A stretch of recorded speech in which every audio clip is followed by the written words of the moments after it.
వారాహి నవరాత్రుల సందర్భంగా 150 మంది ఋత్వికులతో సహస్ర చండీ మహాయాగం సంప్రదించండి. నమస్తే, వెల్కమ్ టు సుమన్ టీవీ. ప్రస్తుతం మనతో పాటు ప్రసన్న శర్మ గారు ఉన్నారు, మాట్లాడదాం. నమస్కారం అండి. నమస్కారం తల్లి.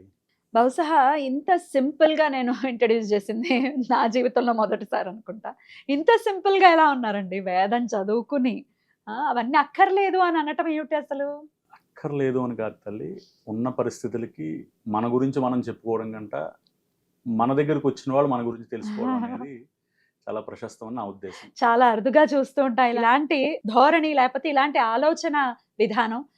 చాలా సింపుల్ గా ఉండాలి, గ్రౌండెడ్ గా ఉండాలి అనేది అర్థమవుతోంది. మిమ్మల్ని కలవటం చాలా చాలా సంతోషంగా భావిస్తున్నాను. ఇదేంటంటే మా గురువులు మాకు నేర్పిన తల్లి, ఎంత ఎదిగినా ఒదిగి ఉండాలి అనేటువంటి పూర్వ పద్ధతి మా గురువులు మాకు అలా నేర్పారు.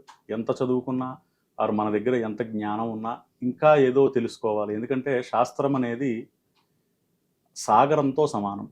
దాన్ని కొలమానం కొలిచేవారు ఇప్పటిదాకా సైంటిఫిక్గా కానీ ఆధ్యాత్మికంగా కానీ ఇప్పటిదాకా లేదు. ఎందుకు అంటే అది చాలా విశేషమైనటువంటిది. నేను అందులో ఏదో ఒక చెంచాడు ఆ సాగరంలో నేను ఉన్నాను అనేటువంటి ధోరణిలో నేను ఉంటాను. సో అంతే తల్లి, అందుకంటే ఇంకేం లేదు. అద్భుతం. అయితే ఇంత విశేషవంతమైనటువంటి పర్వదినాలే ఖచ్చితంగా ఈ నవరాత్రులు కూడా. మరి మీరు చాలా ఉత్కృష్టమైనటువంటి కార్యక్రమం. మామూలుగా చండీ కలో చండీ వినాయక అని వింటూ ఉంటాం. చండీ ఒక పర్యాయం చేసుకోవాలి అంటే దానికి డబ్బులుంటే సరిపోదు, దానికి మనలో కూడా ఒక శక్తి ఉండాలి ఖచ్చితంగా కదా. సహస్ర చండీ మహాయాగాన్ని సంకల్పించుకున్నారు. మరి మొదలవబోతున్నాయి జూలై 15వ తారీఖు నుంచి 25వ తారీఖు వరకు కూడా సహస్ర చండీ మహాయాగం. అంటే 1008 సార్లు సహస్ర చండీ యాగం అనేది జరగబోతోంది. అందున మరి అన్ని సార్లు చెయ్యాలి అని అంటే ఋత్వికులు కూడా 150 మంది ఋత్వికులతో అత్యంత అద్భుతంగా, వైభవంగా, వైదికంగా జరగబోతోంది. ఈ కార్యక్రమం గురించి కూడా ఒక్కసారి తెలియచేయండి. శ్రీమాత్రే నమః. ఈ విషయంలోకి వచ్చేసరికి మా గురువుల యొక్క ఆజ్ఞానుసారంగా చేసేటువంటి కార్యక్రమం ఈ యొక్క గుప్త నవరాత్రుల్లో అంతర్గత వార్తాళి అంటే వారాహి పూర్వక పంచాయతన సహిత సహస్ర చండీ మహాయాగం సంకల్పం చేయడం జరిగింది తల్లి. ఈ యొక్క యాగం యొక్క వైశిష్టం ఏంటంటే, ఇప్పుడే మనం మాట్లాడుకున్నాం పర్వదినాలు అని ఉంటాయి అనుకుని మనం మాట్లాడుకున్నాం కదా. ఇందులో మనందరం చాలా తక్కువ మందికి తెలిసేది శరన్నవరాత్రులు అంటే దేవీ నవరాత్రులు తెలుస్తూ ఉంటాయి. కానీ ఈ నవరాత్రులు ఏంటంటే మనకి సంవత్సరంలో 5 నవరాత్రులు ఉన్నాయి తల్లి. అందులో ఒకటి వసంత నవరాత్రులు, ఉగాది నుంచి ఆ దశమి శ్రీరామనవమి మరుసటి రోజు దాకా జరిగేటువంటివి వసంత నవరాత్రులు. అలాగే రెండవది ఈ ఆషాఢ మాసంలో శుచి మాసంలో జరిగేటువంటిది వారాహి గుప్త నవరాత్రులు. అలాగే మరలా శరన్నవరాత్రులు మనందరికీ తెలుసు. అందులోనే మళ్ళా బహుళ పక్షంలో లలితా నవరాత్రులు అనేది మళ్ళా అశ్వీజ మాసంలో వస్తాయి. తర్వాత బహుళపక్ష పాడ్యం నుంచి మరలా నవరాత్రులు ఉన్నాయండి. దీన్ని లలితా నవరాత్రులు అంటారు. అలాగే 5వది శారదా నవరాత్రులు. మాతంగి అమ్మవారిని ప్రస్తుత కాలంలో అవన్నీ రాజశ్యామలుగా పిలుస్తూ ఉన్నాము. ఆ యొక్క మాతంగి నవరాత్రులు, శారదా నవరాత్రులు మాఘమాసంలో పాడ్యం నుంచి దశమి వరకు జరుగుతాయి. ఈ 5 నవరాత్రుల్లో చాలా శక్తివంతమైనది ఈ గుప్త నవరాత్రులు. ఇది సాధారణంగా పూర్వంలో కేవలం మంత్రశాస్త్రం, శ్రీ విద్యోపాసకులు మాత్రమే ఈ 5 నవరాత్రుల్ని చేసేవారు. ఇప్పుడు లౌకికంగా భక్తులందరూ కూడా అమ్మవారు భక్తుల యొక్క కోరికలు నెరవేర్చే కొంగు బంగారంగా విరాజిల్లుతూ ఉండేటువంటి యొక్క వారాహి అమ్మవారి యొక్క నవరాత్రులు ఆచరిస్తూ ఉన్నారు. ఇందులో విశేషం ఏమయ్యా అంటే, చాలా విశేషంగా ఈ యొక్క నవరాత్రుల్లో గుప్తంగా జరిగేటువంటిది ఈ అంతర్గతంగా వార్తాళి అమ్మవారు అంటారు, వారాహి అమ్మవారు అంటారు. అవన్నీ ఈ నవరాత్రుల్లో భాగంగా బయటికి అందరికీ కూడా చండీ అమ్మవారిని ఆరాధన చేయాలి అనేటువంటి ఒక ఉద్దేశ్యంతో ఆ సంకల్పం చేయడం జరిగింది తల్లి. అంతర్గతంగా మంత్రశాస్త్ర పండితులు చాలా విశేషంగా రోజు అనుష్ఠానం చేసి దాని యొక్క హవనం పూర్తి చేసుకుని, మామూలుగా వారాహి అమ్మవారు అంటే ఉదయం ఆరాధన చేసే అమ్మవారు కాదండి ఈవిడ. ఈవిడ ఎప్పుడు కూడా రాత్రి ఆరాధన చేయవలసినటువంటి అమ్మవారు ఈవిడ. చాలా గుప్తంగా నిషీధి సమయంలో, అర్ధరాత్రి సమయాల్లో ఆవిడ ఆవరణార్చన, ఆవిడ యొక్క హోమాలు ఇటువంటివన్నీ జరుగుతాయి తల్లి. ఇదేంటంటే ఇది మనకి బాగా ఎక్కడ తెలుస్తుంది అంటే, కాశీ పట్టణంలో, కాశీ క్షేత్రంలో గంగానదీ తీరంలో వారాహి అమ్మవారు ఉంటారు. ఆ అమ్మవారు ఉదయం ఎవరైనా చూడాలంటే చిన్న కన్నంలోంచి మనం అమ్మవారిని దర్శనం చేసుకోవాల్సి వస్తుంది. అలా దాన్ని చూడవలసి వస్తుంది. అది ఎప్పుడు ఓపెన్ చేస్తారో అంటే చీకట్లో అర్ధరాత్రి వచ్చి అర్చకులు ఆరాధన చేస్తారు. మన దర్శనం తెల్లవారుజామున దర్శనం ఉంటుంది. అంటే సూర్యోదయం పూర్వం, సూర్యోదయాత్ పూర్వం మనకి దర్శనం ఉంటుంది.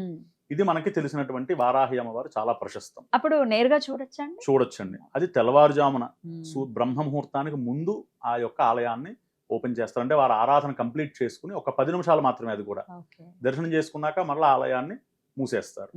ఇది మనకు తెలిసినటువంటి చాలా ఉత్కృష్టమైనటువంటి క్షేత్రం. వారణాసి క్షేత్రంలో అమ్మవారు ఉన్నారు, క్షేత్రపాలకురాలుగా. ఇప్పుడు ఏంటంటే మన ఉభయ తెలుగు రాష్ట్రాల్లో కూడా చాలా అమ్మవారిని, అంటే వారాహి అమ్మవారిని చాలా చోట్ల ప్రతిష్ఠ చేశారు. అయితే ఇప్పుడు ఈ వారాహి నవరాత్రుల్లో ఏంటంటే మనం అంతర్గతంగా ఏమి అట్టే పెట్టుకుని శంకరాచార్య స్వామి వారు మనకు ఉపదేశించినట్లుగా పంచాయతనంతో కూడి, ఎందుకంటే ఆరాధన అంటే అద్వైతంలో పంచాయతనం అని చెప్పి శంకర భగవత్పాదుల వారు మనకు ఉపదేశించడం జరిగింది. ఆ పంచాయతన పూర్వకంగా, అంటే మనది ఇప్పుడు శక్తి పంచాయతనంగా మనం ప్రారంభం చేశాము. ఇందులో ప్రధానంగా అమ్మవారు ఉంటారు, గణపతి, సూర్యనారాయణమూర్తి, అలాగే గౌరీ, అలాగే విష్ణువు, పరమేశ్వరుడు. ఇవి మనకి ఉండేటువంటి పంచాయతనంలో ఉండేటువంటి స్వాములు స్వరూపాలలో ఆరాధన చేస్తాం. వీరందరికీ కూడా ప్రతిరోజు మూలమంత్ర అనుష్ఠానము, హవనము. అలాగే ఇందులో ప్రధానంగా అమ్మవారు కాబట్టి ఇందులో ప్రతిరోజు 108 చండీ పారాయణలు, అలాగే ఉదయం 54, సాయంకాలం 54, ప్రతిరోజు 108 చండీ హవనాలు. ఇదేంటంటే ప్రతి భక్తుడు కూడా, ఎందుకంటే ఈ ప్రస్తుత రోజుల్లో చాలా విశేషమైనటువంటి ఖర్చుతో కూడుకున్నటువంటి కార్యక్రమం చండీ హోమం. ఎందుకంటే పూజా సామాగ్రికే చాలా మనం ఖర్చు చేయవలసినటువంటి పరిస్థితులు.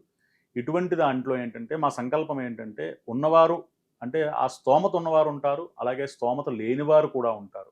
అటువంటి స్తోమత లేనివారు కూడా వచ్చి చక్కగా అమ్మవారిని ఆరాధన చేసుకుని వారి చేతితో స్వయంగా హవనం చేసుకునేటువంటి సంకల్పం మాది. ఎన్ని హోమగుండాలు ఉంటాయి? 54 హోమగుండాలు ఉంటాయి తల్లి. దీంట్లో ఉదయం 54 చండీ హోమాలు. ఒక హోమగుండానికి ఒక దంపతులను మాత్రమే కూర్చొని సామూహికంగా అందరూ చుట్టూరు చూడడం లేదు. చాలా మనం చూసుకుంటే ఉభయ తెలుగు రాష్ట్రాల్లో ఉండేటువంటి శక్తిపీఠాలు కానివ్వండి, ఇత్యాది పెద్ద పెద్ద దేవాలయాల్లో కూడా వారి గోత్రనామాలు చెప్పి పక్కన కూర్చోబెట్టి హవనం చేస్తూ ఉంటారు. ఎందుకంటే అక్కడ అధిక సంఖ్యలో భక్తులు ఉంటారు కాబట్టి, అక్కడ ఎవరితో అందరితో హోమం చేయించే సౌలభ్యం ఉండదు కాబట్టి వారి గోత్రనామాలతో హోమం చేస్తూ ఉంటారు. ఇటువంటివన్నీ కూడా పరిశీలించిన తర్వాత గోత్రనామాలతో కాదు, వారి స్వహస్తాలతో చేసుకుంటే ఇంకా విశేష ఫలితం కలుగుతుంది కదా, చేసుకున్న వారికి కూడా తృప్తి. అది మేము మా చేతితో హోమం చేసుకున్నాము అనేటువంటి ఒక తృప్తి ఉంటుంది. కాబట్టి వారిని కూర్చోబెట్టి ఒక హోమగుండానికి ఒక దంపతులుగా, ఎందుకంటే సామూహికంగా కూడా చేయొచ్చు తల్లి, కానీ ఒక్కొక్కరి కామ్యం ఒక్కొక్కలా ఉంటుంది. అయితే ప్రత్యక్ష దైవమైనటువంటి వైశ్వానరుడు అంటే యజ్ఞేశ్వరుడు కూడా ఎంతమంది కోరికలు ఒకసారి అందరూ చెప్పి హోమం చేస్తుంటే ఎలా తీర్చాలి అనేటువంటి చిన్న సంశయంలో ఆయన కూడా వచ్చే ప్రమాదం ఉందేమో అని నా అభిప్రాయం. కాబట్టి ఒక హోమగుండానికి ఒక దంపతులనే కూర్చుండబెట్టి విశేషంగా సంపూర్ణంగా కవచాగ్ర కీలకాలు, అలాగే మూలమంత్ర హవనము, 700 శ్లోకాలు పూర్వాంగ ఉత్తరాంగాలతో కలిపి పూర్తిగా వారిచే హోమం చేయించాలి. వారి ఇంట్లో వారు సొంతంగా చేసుకుంటే ఎలా జరుగుతుందో అదే విధానంలో హోమం కంప్లీట్ చేయాలి. పరిపూర్ణంగా వారి యొక్క అనుగ్రహం కలగాలి, అమ్మవారి అనుగ్రహం అనేటువంటి సంకల్పం తల్లి. అద్భుతం అండి. కావాలి, మరి మేము కూడా పార్టిసిపేట్ చేయాలి, పాల్గొనాలి కార్యక్రమంలో అనుకుంటే కనుక ఖచ్చితంగా రండి. KPHB కమ్యూనిటీ హాల్లో జరగబోతోంది చాలా వైభవంగా. ఇది మొదటిసారి కాదు కదండి, ఎన్నేళ్ల నుంచి చేస్తున్నారు? గత 13 సంవత్సరాల నుంచి నేను హైదరాబాద్ లో చేస్తున్నాను తల్లి. గతంలో స్టాప్ లో పద్మావతి సమేత వెంకటేశ్వర స్వామి ఆలయం ఉండేది. ఆ ఆలయంలో విశేషంగా 13 సంవత్సరాల నుంచి ప్రతి సంవత్సరము కూడా శతచండీ యాగం చేస్తూ ఉన్నాను. అమ్మవారి యొక్క అనుగ్రహంతో ఈసారి సహస్ర చండీ చేయాలనేటువంటి సంకల్పం.